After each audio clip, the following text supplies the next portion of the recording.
તો હવે તાજેતરમાં ગ્લાસગો નામની જગ્યા જે છે, ગ્લાસગો નામની જગ્યા, ત્યાં UNFCCC જે છે એની એક મિટિંગનું આયોજન કરવામાં આવેલું હતું. એ મિટિંગ કઈ હતી તો કે 26મા નંબરની મિટિંગ હતી. COP26 નામ તમે વારંવાર સાંભળેલું હશે. COP26નો મતલબ શું કે 26મા નંબરની મિટિંગ હતી. COP એટલે કે કોન્ફરન્સ ઓફ પાર્ટીઝ. કોન્ફરન્સ એટલે કે એક પ્રકારની મિટિંગનું આયોજન હતું. પાર્ટી એટલે કે બધા દેશ માટે વાપરવામાં આવે છે. બધા દેશ એક રીતે બધા દેશના જે પ્રતિનિધિઓ હોય એટલે કે રિપ્રેઝેન્ટેટિવ એ બધા લોકોને અહીંયા મોકલવામાં આવેલા હતા. વિશ્વના જેટલા પણ દેશો જે છે કે જે પર્યાવરણ પ્રત્યે ચિંતા ધરાવતા હોય અથવા તો ક્લાઇમેટ ચેન્જ પ્રત્યે ચિંતા ધરાવતા હોય એ બધા લોકો જે છે એ ભેગા થયા હતા. COP26 26મા નંબરની મિટિંગની અંદર ગ્લાસગોની અંદર વાત કરવા માટે. કોની વિશે તો કે ક્લાઇમેટ ચેન્જને કઈ રીતે અટકાવવું એના વિશે વાતચીત કરવા માટે. આ મિટિંગ બહુ લાંબી હાલેલી હતી, 15 દિવસ જેટલી હાલેલી હતી અને બધાએ વાતચીત કરી કે હવે આપણે આગળ શું કરવાનું છે. આ પૃથ્વીનો નાશ થઈ રહ્યો છે. આ બધા જે સંસાધનો નેચરલ રિસોર્સિસ એનો આડેધડ જે મનુષ્ય જે છે વિનાશ કરી રહ્યો છે. તો હવે આપણે કંઈક કંઈક પગલાં લેવા પડશે કે જેનાથી આ બધું જે છે એ અટકાવી શકાય. તો આખો મુદ્દો શું હતો, ગ્લાસગોમાં કઈ વાત થઈ એ આપણે સમજીશું. મહત્ત્વની વાત કરીએ તો ગ્લાસગોની અંદર અમુક 5 મહત્ત્વના કીવર્ડ હતા. એ 5 કીવર્ડ જે છે એ આપણે સમજવાની કોશિશ કરીશું. તો ગ્લાસગો ઉપર તમારે મેન્સની અંદર અથવા પ્રિલિમ્સની અંદર કોઈ પણ પ્રકારનો ક્વેશ્ચન પૂછાય તો તમારે આ જે 5 કીવર્ડ જે છે આ 5 કીવર્ડની આજુબાજુ જે છે રમવાનું. આ 5 કીવર્ડની આજુબાજુ રમશો એટલે તમને સારા એવા માર્ક્સ જે છે એ મળી જશે. અથવા ક્વેશ્ચન પૂછાશે તો પણ આ 5 કીવર્ડની આજુબાજુમાંથી પૂછાશે. તો આપણે આ 5 કીવર્ડ જે છે એ વાત કરીએ કે ગ્લાસગોમાં જે વાત કરી તો ગ્લાસગોમાં જઈ અને આ બધા લોકો ભેગા થયા હતા. તો અહીંયા જઈ અને હકીકતમાં કર્યું શું. હકીકતમાં વાત કરીએ તો ગ્લાસગો એટલે કે COP26 એમનું મુખ્ય કાર્ય શું હતું, મેઇન ઉદ્દેશ્ય શું હતો. તો એમનો ઉદ્દેશ્ય હતો રૂલ્સ નિયમ બનાવવાનો અને પ્રોસિજર એટલે કે પ્રક્રિયા બનાવવાનો. રૂલ્સ નિયમો અને પ્રોસિજર એટલે કે પ્રક્રિયા બનાવવાની. કોની પ્રક્રિયા બનાવવાની તો કે જે પેરિસ એગ્રીમેન્ટ થયેલું હતું. પેરિસ એગ્રીમેન્ટ જે થયેલું હતું ને એના નિયમો બનાવવાની વાત કરવાની હતી. ગ્લાસગોની અંદર બધા લોકો ભેગા થયા હતા શેની માટે, નિયમ બનાવવા માટે. કોના નિયમ બનાવવાના તો કે પેરિસ એગ્રીમેન્ટના નિયમ બનાવવા. તો પેરિસ એગ્રીમેન્ટ શું હતું તો પેરિસ એગ્રીમેન્ટ હકીકતમાં કંઈક એવી વસ્તુ હતી કે આપણે આજે ગ્લોબલ એવરેજ ટેમ્પરેચર જે છે ને, ગ્લોબલ એવરેજ ટેમ્પરેચર એટલે કે વૈશ્વિક સરેરાશ તાપમાન એને આપણે 1.5 ડિગ્રી જેટલું ઘટાડવાનું છે. પહેલાં 1.5 ડિગ્રી જેટલું ઘટાડવાનું છે અને પછી આગળ જતાં એને 2 ડિગ્રી જેટલું ઘટાડવાનું છે. એટલે કે જે વૈશ્વિક સરેરાશ તાપમાન જે છે એમાં આપણે ઘટાડો કરવાનું છે. આપણે આ જે ગ્લોબલ વોર્મિંગ થઈ રહ્યું છે, પૃથ્વી જે છે સતત ગરમ થતી જાય છે. એટલે કે પૃથ્વી જે છે આગનો ઘોડો બનતી જાય છે. તાપમાન તડકો જે ગરમી જે છે વધતી જાય છે તો એને આપણે ઘટાડવાનું છે. એવી વાત થઈ પેરિસ એગ્રીમેન્ટમાં. તો પેરિસ એગ્રીમેન્ટમાં એ બધી વાત થઈ ગઈ એટલે કે 1.5 ડિગ્રી સેન્ટીગ્રેડ અને 2 ડિગ્રી સેન્ટીગ્રેડ એટલે કે આટલું તાપમાન ઘટાડવાનું છે. પરંતુ એની માટેનો રસ્તો, એની માટેનો રોડમેપ, એની માટેના રૂલ્સ, એની માટેની પ્રોસિજર એ ક્યાં બનાવવામાં આવી તો એ જે છે એ ગ્લાસગોમાં બનાવવામાં આવી. પ્રશ્ન પૂછી જશે કે પેરિસ એગ્રીમેન્ટના રૂલ્સ ક્યાં બન્યા તો કે એ ગ્લાસગોની અંદર બન્યા. ક્યાં તો કે COP26ની અંદર. હકીકતમાં વાત કરીએ તો પેરિસ એગ્રીમેન્ટના મોટાભાગના નિયમો જે છે એ તો 2018ની અંદર જ બની ગયા હતા. પેરિસ એગ્રીમેન્ટના મોટાભાગના નિયમો 2018ની અંદર બની ગયા હતા. પરંતુ અમુક એવી બાબતો હતી કે જેની અંદર બધા દેશોની વચ્ચે સહમતિ સાધી શકાઈ નથી. એટલે કે અમુક બાબતો એવી હતી કે જેની વચ્ચે હજી પણ લપ ચાલતી હતી. તો એ જે નિયમો કે જે અનરિઝોલ્વડ કે જેનું સમાધાન મળ્યું ન હતું, ક્યારે 2018ની અંદર જેનું સમાધાન નહોતું મળ્યું, એને અત્યારે ગ્લાસગોની અંદર એનું સમાધાન કરવાની જે છે એ કોશિશ કરવામાં આવી હતી. ઓકે, હવે આપણે થોડી વાત કરીએ કે અહીંયા બીજી વાત શું હતી. હવે આપણે વાત કરી કે 2018ની અંદર મોટાભાગના રૂલ્સ નિયમો જે છે એ ફાઇનલ કરી દેવામાં આવ્યા હતા. પરંતુ અમુક બાકી રહી ગયા હતા કે જેના વિશે સહમતિ નથી સાધી શકી. એ અત્યારે ગ્લાસગોમાં નક્કી કર્યા. તો એ નિયમો કયા હતા. પહેલાં તો ન્યૂ કાર્બન માર્કેટ.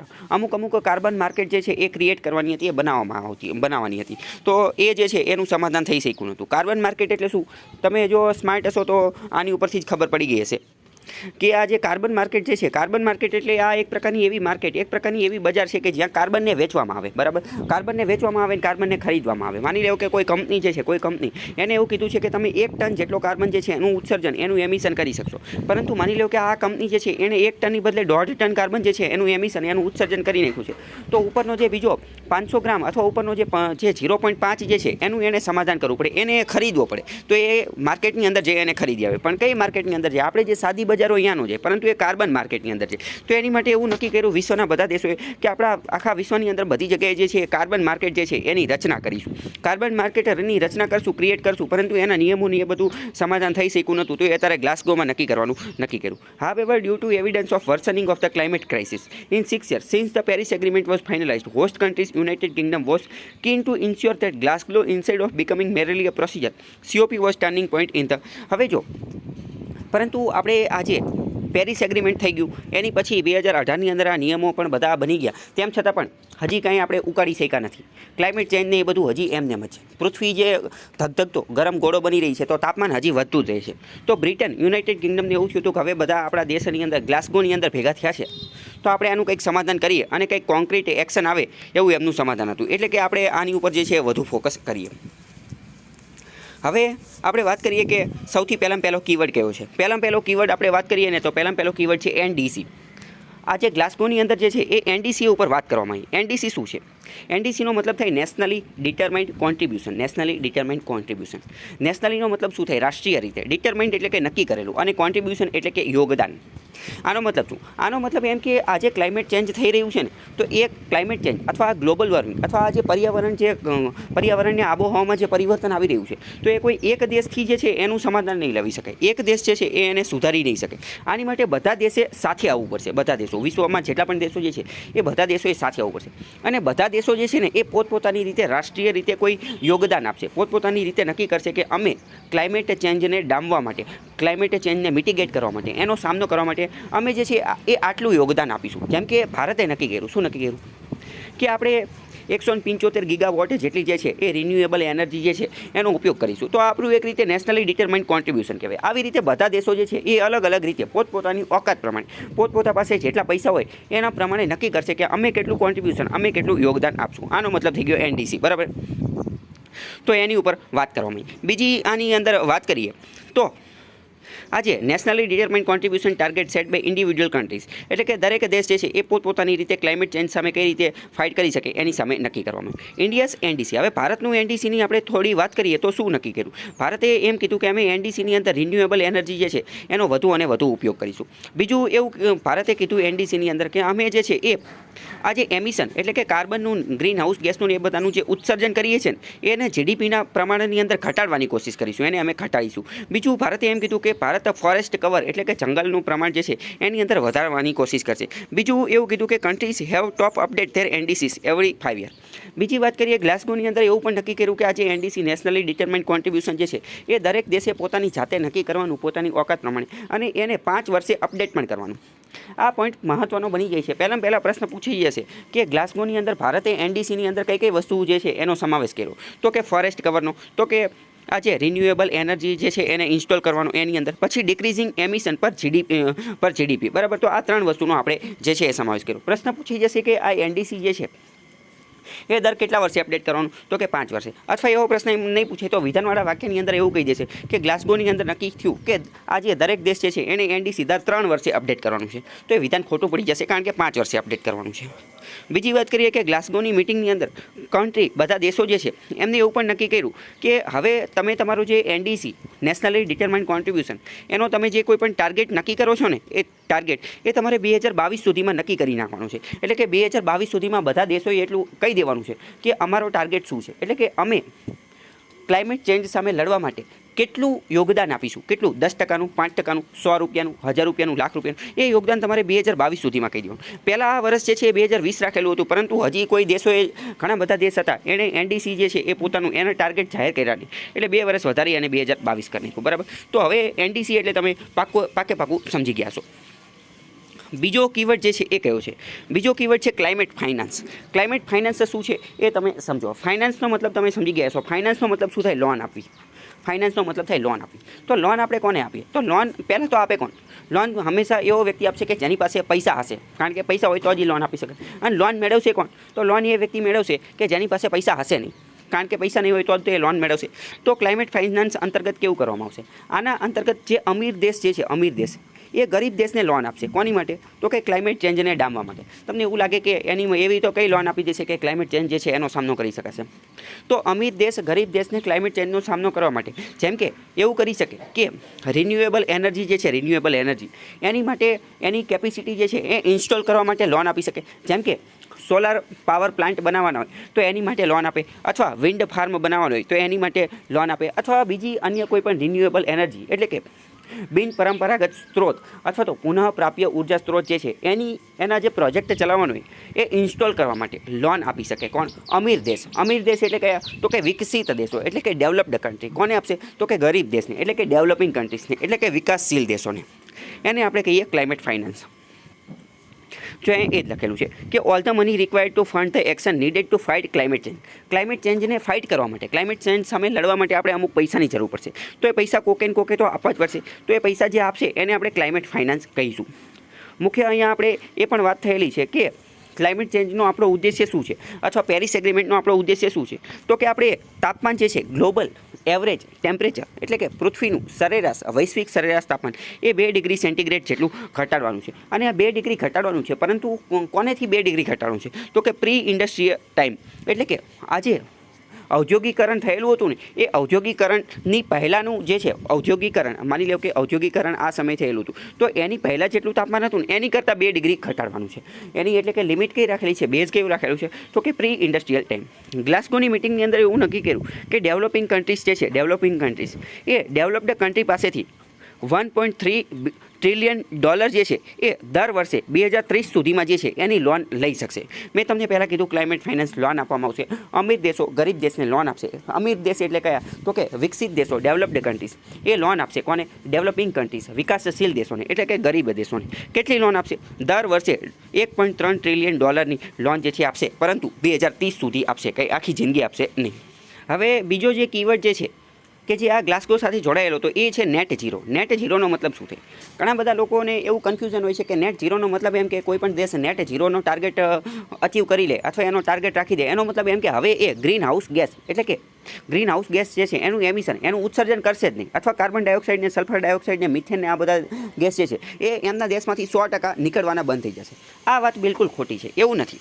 નેટ ઝીરોનો મતલબ શું? નેટ ઝીરોનો મતલબ એમ કે જેટલી માત્રાની અંદર GHG એટલે કે ગ્રીન હાઉસ ગેસ એટલે કે કાર્બન ડાયોક્સાઇડ ને આ બધા ગ્રીન હાઉસ ગેસ એટલે કે એવા ગેસ કે જે પૃથ્વીને ગરમ કરવાનું કાર્ય કરે છે, પૃથ્વીનું તાપમાન વધારવાનું કાર્ય કરે છે, પૃથ્વીનું ટેમ્પરેચર ઇન્ક્રીઝ કરવાનું કાર્ય કરે છે.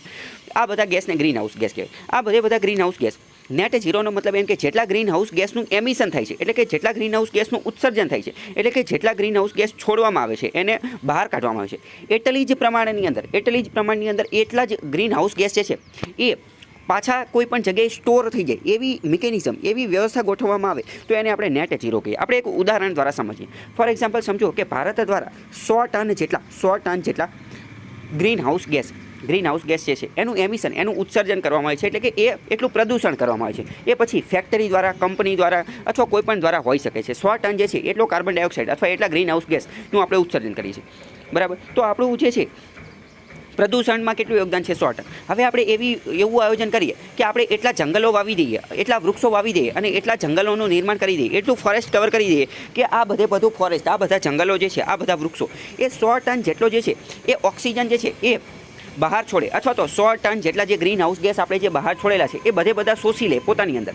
કારણ કે તમને ખ્યાલ છે કે વૃક્ષો, વનસ્પતિ આ જે છે એ આ કાર્બન ડાયોક્સાઇડ એ બધાને શોષવાનું કાર્ય કરે છે. તો 100 ટન ગ્રીન હાઉસ ગેસ જે છે એ પોતાની અંદર શોષી લે એટલા વૃક્ષો, એટલા જંગલનું આપણે નિર્માણ કરી દઈએ તો આપણે શું કહેવાય કે 100 ટન આપણે બહાર કાઢ્યો હતો અને 100 ટન જે છે એ અંદર લઈ લીધો. તો આ વસ્તુની જે છે એ નેટ ઝીરો કહેવાય. અહીંયા એ જ બધી ચીજ જે છે એ લખેલી છે. ઓકે.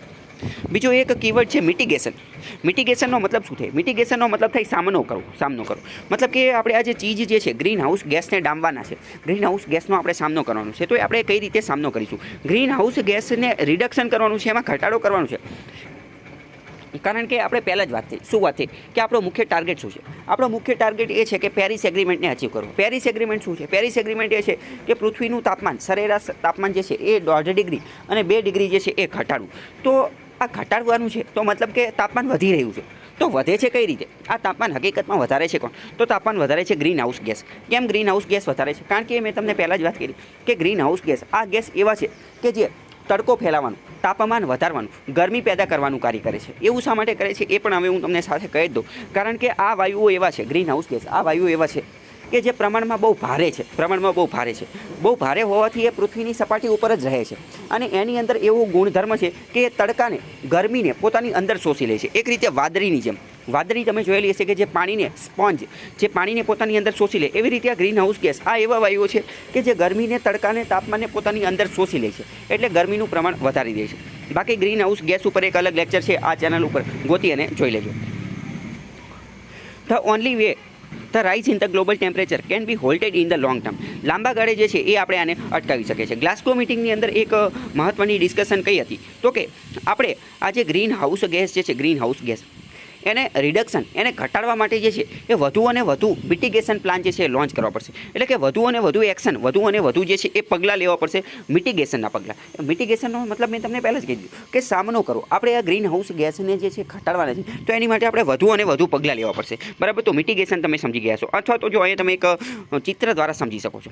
આપણે એક મિટિગેશન લીધું કે આજે આપણે ગાડીઓને એ બધું લઈને જતા હોય છે, એમાં પેટ્રોલ ને ડીઝલ ને સીએનજી ને એ બધું ચલાવતા હોય, તો એના કારણે કાર્બન ડાયોક્સાઇડ ને કાર્બન મોનોક્સાઇડ ને સલ્ફર ડાયોક્સાઇડ ને આ બધું નીકળે. તો આ બધા ગ્રીન હાઉસ ગેસ છે. બરાબર, તો આને ઘટાડવા માટે આપણે નક્કી કર્યું કે આપણે કામ કરી ઇલેક્ટ્રિક વ્હીકલ જે છે એનો ઉપયોગ કરી. તો આ આપણું એક એક્શન, એક કાર્ય થયું જેને આપણે શું કહીએ, મિટિગેશન. કે આપણે સામનો કરવાની કોશિશ કરી કે આપણે એ ગાડીઓ નથી વાપરી, એની બદલે ઈવી ઇલેક્ટ્રિકલ વ્હીકલ જે છે એ વાપરીએ. બરાબર, તો મિટિગેશન એ કીવર્ડ તમે સમજી ગયા છો.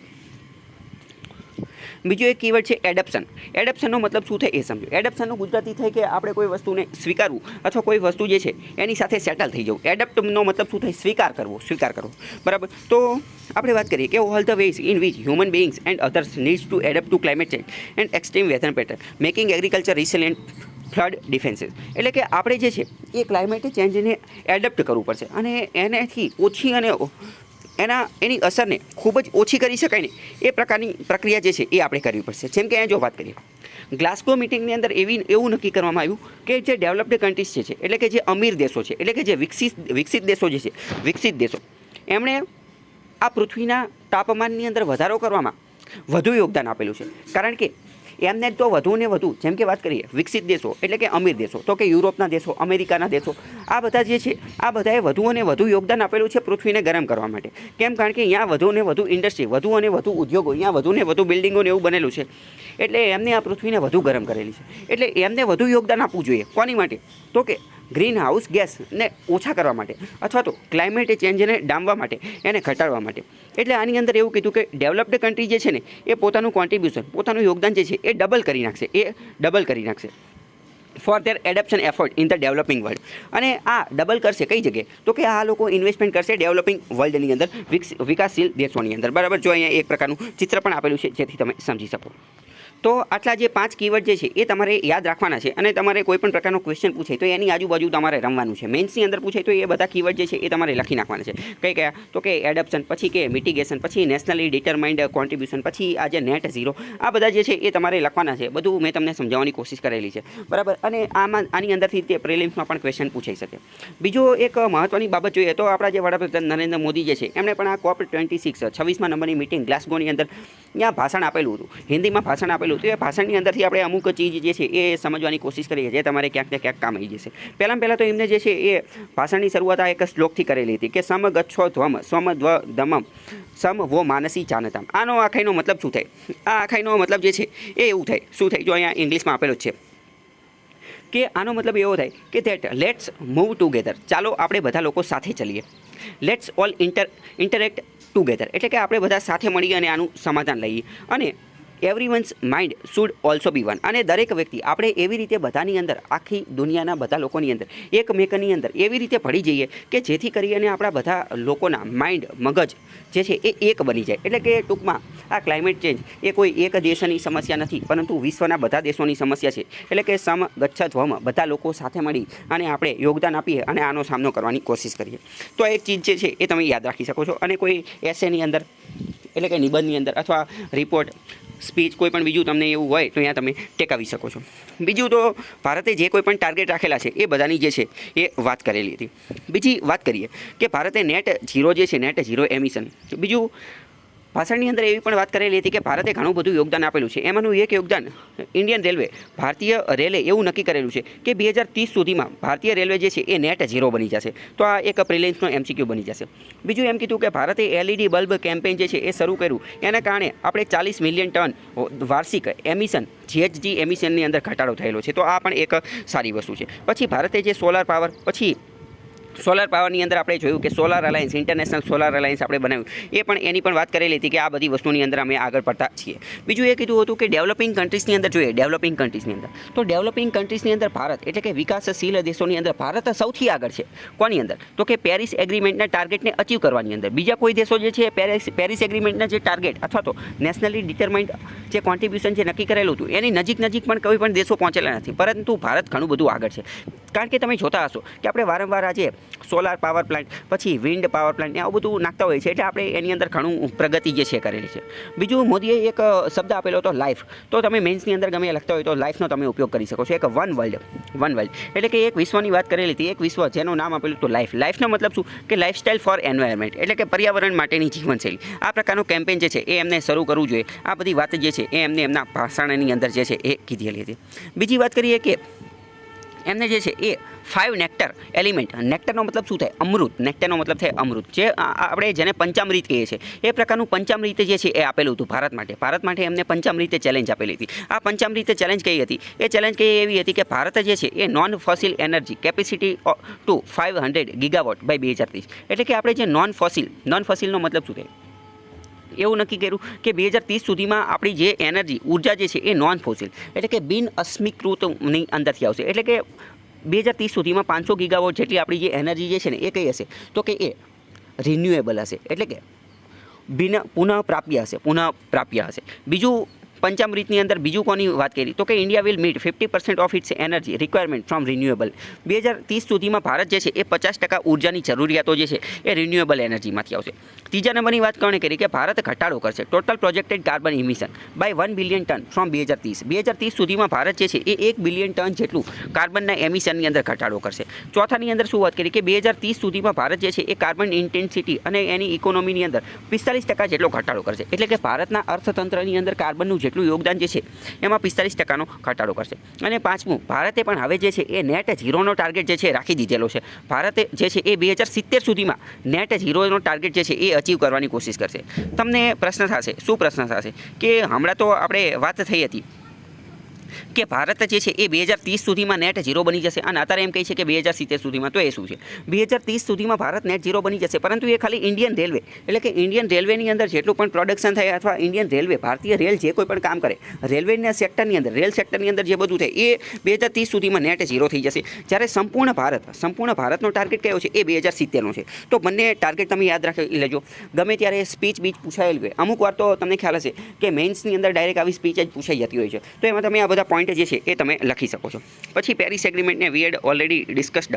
બીજી થોડી વાત કરીએ તો મોદીએ આની અંદર એક બીજા સંસ્કૃત શબ્દનો પણ ઉપયોગ કરેલો હતો કે સર્વે ભવંતુ સુખીના. આ તમે એક સાંભળેલું જશે. આનો મતલબ શું થાય? આનો મતલબ એમ થાય કે વિશ્વના બધા દેશો અને બધા લોકો જે છે એને સુખી થવાનો અધિકાર છે, અને આપણે બધા મળીને જો ક્લાઇમેટ ચેન્જનો સામનો કરીશું તો સર્વે ભવંતુ સુખીના, એટલે બધા લોકો જે છે એ સુખી તરફની યાત્રા જે છે એ શરૂ કરી શકશે. બરાબર? તો આટલા પોઈન્ટ જે છે એ મહત્વના હતા.